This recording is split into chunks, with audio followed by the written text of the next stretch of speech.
Nous sommes en train de traverser des moments un peu compliqués sur la terre.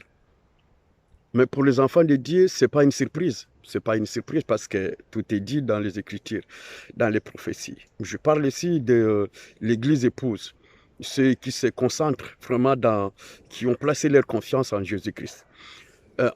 Notre foi doit être éprouvée. Notre foi n'est pas basée au bien matériel.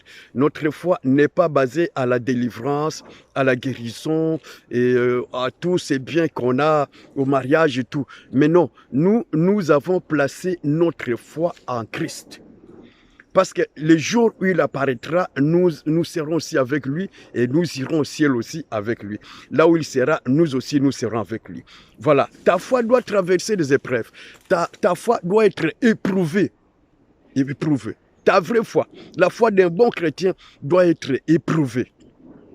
Tu n'as pas reçu Jésus-Christ pour qu'il te garde seulement. Tu n'as pas reçu Jésus-Christ pour qu'il te protège. Tu n'as pas rencontré Jésus-Christ pour qu'il te pardonne tout simplement tes péchés et te voilà, pour qu'il te guérisse tout simplement. Non, nous avons reçu Jésus-Christ. Nous avons reçu Jésus-Christ pour l'éternité. Pas un contrat tout simplement pour être guéri parce qu'on était malade ou pour être délivré parce qu'il y avait des démons ou pour avoir, parce qu'il y a des sorciers un peu partout. On parle beaucoup des sorciers, des occultistes et qu'on a peur de tout cela, on va se réfugier à l'église, on va se réfugier auprès du Seigneur. Maintenant qu'il n'y a pas de culte comme des réunions, communions, on pouvait rencontrer dans des salles. Maintenant, ça, c'est l'épreuve. C'est l'épreuve. Ta foi doit être éprouvée. Si tu n'as pas reçu Jésus-Christ tout simplement pour qu'on se rencontre dans des églises, on loue, on chante, et après on fait des cris et chacun rentre chez lui avec beaucoup de joie. Non, on doit aussi passer ce temps ici. Comme nos bien-aimés, Daniel a passé des temps compliqués. Sa foi en Dieu a été éprouvée jusqu'à ce qu'il a accepté d'aller même dans la fosse au lion. Parce qu'il avait confiance. Et Dieu aime ceux qui lui font confiance. L'Éternel Dieu aime tous ceux qui lui font confiance et il ne trahit jamais la confiance. Daniel a accepté. Cet homme pieux, cet homme rempli de l'esprit, cet homme qui avait une autre dimension de la foi et de l'esprit, accepta de défier le lion dans la fosse. C'est pareil aussi avec nos trois bien-aimés, les amis de Daniel, qui ont dit au roi, non, ça ne nous inquiète pas. Tout ce que tu peux faire, ça ne nous inquiète pas. On peut aller affronter la fournaise. Et ils l'ont fait. Alors, toi et moi, si réellement ta foi est basée en Jésus-Christ et non au bien matériel, tu dois affronter ces jours. Tu dois les affronter et regarder en haut. Parce que ta vraie vie est en haut. Là où il y a le Seigneur Jésus. Notre vie, ce n'est pas ça. Ce n'est pas ici, ça. La vraie vie, elle se trouve en haut. Notre vie est cachée en Jésus-Christ. Les jours où il apparaîtra, nous aussi, nous serons avec lui. C'est ça la foi. Même si tout va mal, un enfant de Dieu sera toujours dans la joie. C'est à ce moment ici que tout le monde doit relever sa tête pour voir, est-ce que c'est déjà le jour de la rédemption? Est-ce que c'est maintenant que le Seigneur va venir nous chercher? Parce que tout ce qui nous arrive, il y en a qui disent, oh voilà, c'est Dieu qui punit l'Église, c'est Dieu qui a puni. Non, non, non. Frère bien-aimé ou prédicateur, c'est vrai, vous pouvez dire, non, c'est une punition, c'est... Non, non, non, non. Non, il faut voir aussi les choses comme il faut. C'est écrit dans la Bible que ce genre de choses devraient arriver. Lire Daniel, lire Apocalypse, lire les livres des prophéties. Parce que souvent dans nos assemblées, on s'arrête tout simplement à parler des guérisons, des choses terrestres en fait, des choses terrestres. On ne nous enseigne pas là où va l'église. On ne parle pas des choses trop spirituelles. Non. Oh, on s'arrête tout simplement dans les mariages, dans des guérisons. Moi, je suis le ministre de ceci, moi, c'est la... Alors, mais c'est qui doivent être enlevés. La vraie épouse, c'est lire les Écritures, c'est lire les prophéties, comprendre les prophéties. Et nous sommes dans la joie, en fait. Tous ceux qui sont dans le Seigneur, les vrais enfants de Dieu sont dans la joie. Ils savent que c'est le moment. Parce qu'après ce confinement, on va nous faire sortir pendant un moment. Et là, on sera obligé soit d'accepter la piste, soit de refuser. Ta foi sera mise à l'épreuve. Ta foi sera mise à l'épreuve. Parce qu'après tout, il y a quelque chose qui se prépare. La piste, les vaccins avec piste. ta foi sera mise à l'épreuve. Tu lis souvent Daniel. Tu lis souvent Daniel. Daniel de la fosse au lion, tu chantes. Tu lis aussi les amis de Daniel. Ils ont passé leur foi à l'épreuve dans la fournaise, chauffée cette fois. Alors toi aussi, tu dois le faire. Tu dois éprouver aussi ta foi. Tu dois éprouver ta foi en qui tu as placé ta confiance.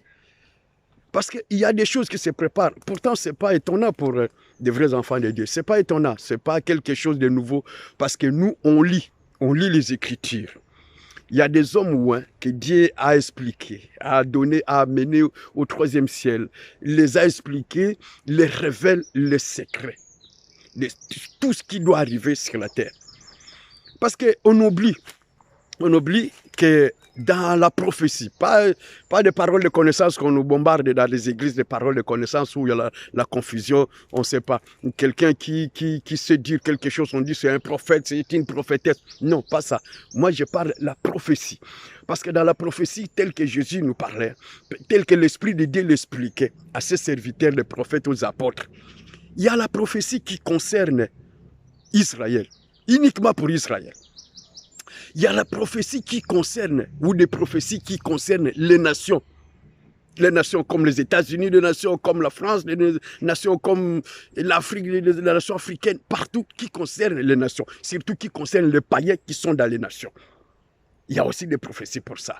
Il y a des prophéties qui concernent l'Église. Nous, l'Église. Qui nous concerne, nous, en fait. L'Église doit partir. Un jour, on va partir. Si tu ne tiens pas compte de cela, tu te réjouis tout simplement des choses terrestres. Ta vie restera terrestre. Ta spiritualité sera juste au bas des échelles. Et tu ne verras pas la gloire de Dieu. Tu ne verras pas le Seigneur qui t'a appelé pour aller avec lui dans les airs. Non. Les prophéties concernant l'Église. De savoir à quand le Seigneur se manifestera. Il y a des signes. Il nous a laissé des signes. Lorsque vous verrez ces choses, lorsque ça deviendra comme ça, lorsque, redressez vos têtes. Et dans le cas de ces virus où on nous enferme tous à la maison, une partie des élites, soi-disant des élites, qui veulent réduire le nombre d'habitants sur la terre, contrairement à la parole du Seigneur. Mais chacun de nous va se réveiller en disant, mais qu'est-ce qui est écrit? Qu'est-ce qui est dit par rapport à ça? Et on relève la tête. Pourquoi? Parce que ces gens de ce monde-ci, cette prophétie concerne le monde, concerne les nations, pas l'Église. L'Église doit se réveiller tout simplement, vérifier les choses, comment elles arrivent. Est-ce que c'est maintenant que le Seigneur vient nous chercher? Est-ce que la trompette va retentir tout de suite ou c'est après tous ces événements?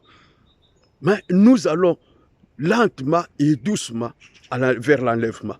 Parce qu'après le confinement, on va passer par ces pistes où la marque de la bête, 666, celui qui a l'intelligence puisse calculer le nombre, va se manifester. Alors, fais gaffe. Si tu restes toujours à faire tes concerts, à faire ça, disant nous adorons Dieu, nous adorons l'Éternel, oui, mais en nous préparant, très attentifs.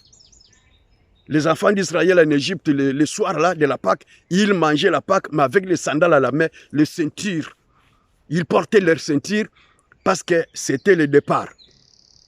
Le départ. Toi aussi, fortifie-toi. N'aie pas peur, mais tu dois te réjouir parce que ton salut approche.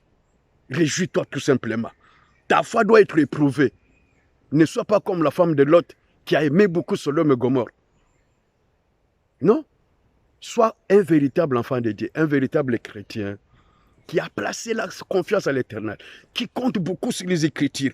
Il vérifie les écrits, il regarde la foi dans la parole du Seigneur, la confiance dans la parole du Seigneur. Ce que Dieu a dit, il le fera, il l'accomplira. Pas ce que l'homme a dit, mais ce que Dieu a dit, ça s'accomplira. Évitons un peu les faux prophètes qui vous annoncent des choses juste terrestres. J'ai vu le serpent en toi, je vois les démons. Non. Les démons vont rester. Les démons n'iront pas au ciel. Tu peux être guéri, mais tu restes. Tu vas en enfer. Tu peux être délivré, mais tu vas en enfer. Alors, que ta foi soit éprouvée. C'est le moment. Tu dois augmenter ton niveau, le degré. Tu dois augmenter le degré de la foi. Et ta spiritualité doit monter. Il ne faut pas rester au bas de l'échelle. Monte. Essaye de monter ta spiritualité. Surtout l'homme intérieur. L'homme esprit en toi, c'est cet homme-là qui doit partir. La chair va rester.